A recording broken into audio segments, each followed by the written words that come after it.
It was a grapevine system, they called it. And it was great.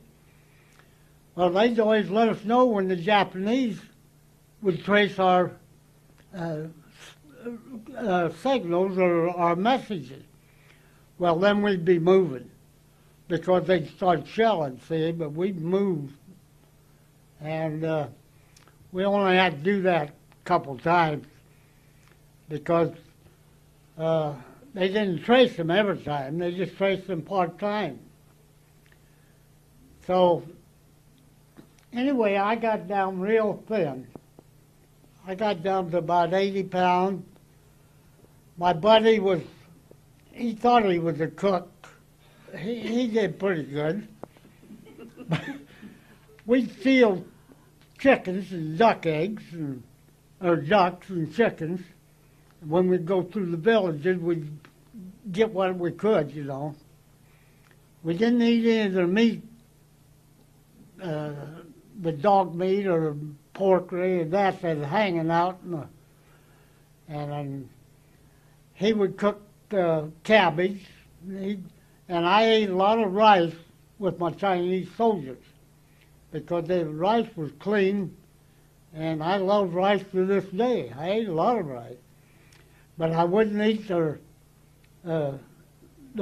meat or cabbage or any of that stuff because I didn't, well, all that stuff growing outside, they use human fertilizers for their gardens, and I wouldn't eat that stuff. Well, none of us would. But when you're living on duck eggs and chicken and rice, you don't gain much. And the duck eggs, they bury them for a long time. I had to be awful hungry before I could eat them, but they was pretty good, you know, after you got used to them. After being buried for 6 months, well, they wasn't too bad.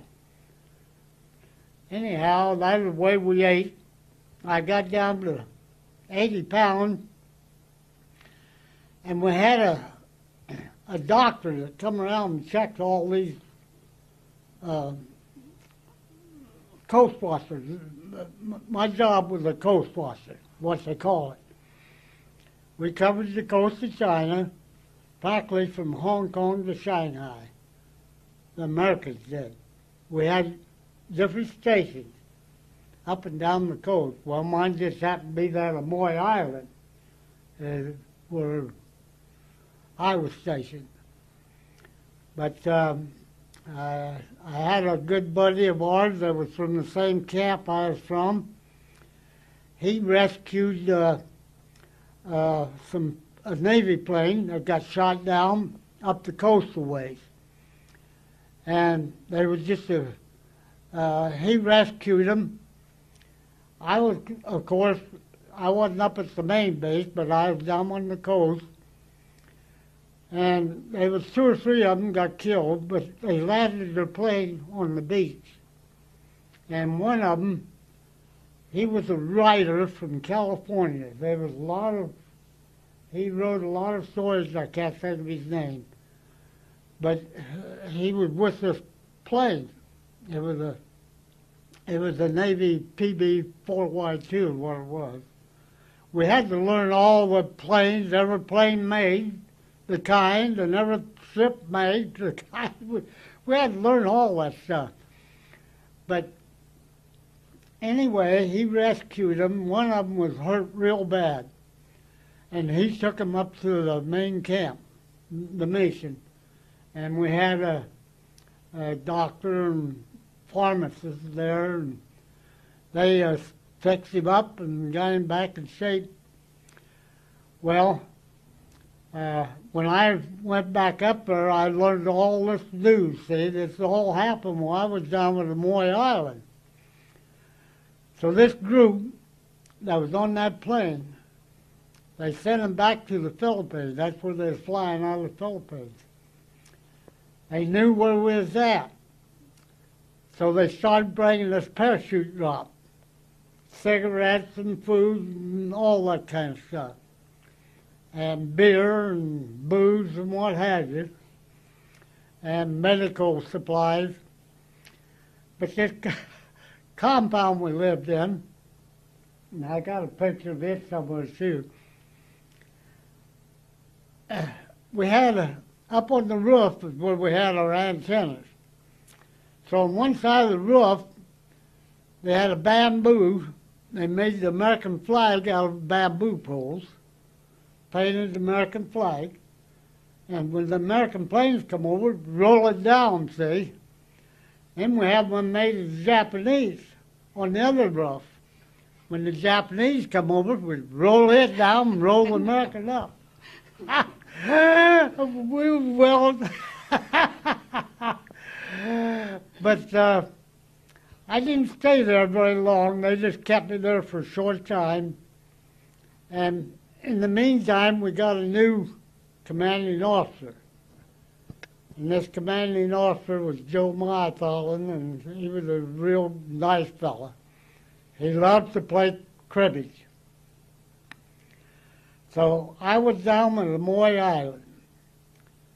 And the biggest scare of my life, and it's in that article in the paper, in that article, but the biggest scare was we was right across from Moy Island. We was awful close. And, well, before that happened, they had been one Jap ship got strafed, and the 14th Air Force sunk a bunch of them, and we was watching them, you know, and we seen two of our planes go down. They shot two of them down, but we couldn't do nothing about it. Well, a few days later, one of their ships washed ashore. It was a small cargo ship. And we went aboard and got, because the Japanese was all dead or took off. I don't know what happened to them, but there was nobody on it. And we got the maps and all that off of it and sent them into headquarters. But the worst scare of all, this one afternoon, we was high on a, well, you could call it a small mountain.